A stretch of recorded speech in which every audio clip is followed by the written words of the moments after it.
Niyə bəziləri günah edəndən sonra hələ bir jest də verirlər?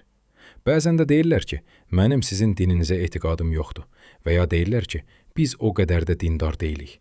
Bu nə sözlərdir? Ümumiyyətlə, günahın dinə dəxli yoxdur, əzizim. Əgər sən baltanı əlinə vurursansa, bunun sənin dinində olub olmamağına nə dəxli var? Barmaqlarını kəsəcəksən və əlin ağrıyacaq. Bəziləri açıq-saçıq geyinməklə və ya araq içməklə elə bilir ki, Allahı narahat edir. Daha anlamır ki, səhv iş görür və əslində özünə zərbə vurur. Deyirlər ki, güya bu işimlə nə olacaq?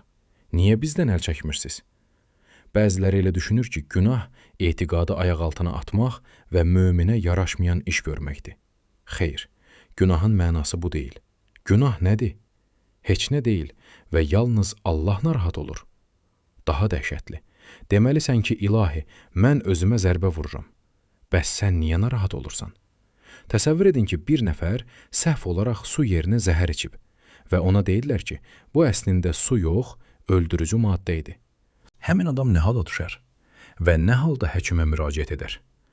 Deyər ki, həkim, dadıma yetiş, səhv edib filan zəhər içmişəm. Günah məfhumu bizim üçün aydınlaşmalıdır. Günah ilk öncə insanın özünə zərbə vurur. Düşünürəm ki, bu məsələdə dini yanlış çatdırmışıq. Dinin etiqad və iman əsasında proqram olması fikri tam dəqiq deyil. Din əsasən və əvvəl olaraq insanın mənafeyi üçün bir proqramdır. Yəni dünya və axirət mənafeyi üçün. Allah bizə gələn zərbədən narahat olur. Allah bizə faydalı olan işləri görməyimizə sevinir. İmam Əli buyurur, əgər Allah haramlardan çəkinməyi əmr etməsəydi, hər ağıllı insan özü günahdan çəkinərdi. Yəni deyərdi ki, bu iş mənə ziyandırsa, niyə etməliyəm?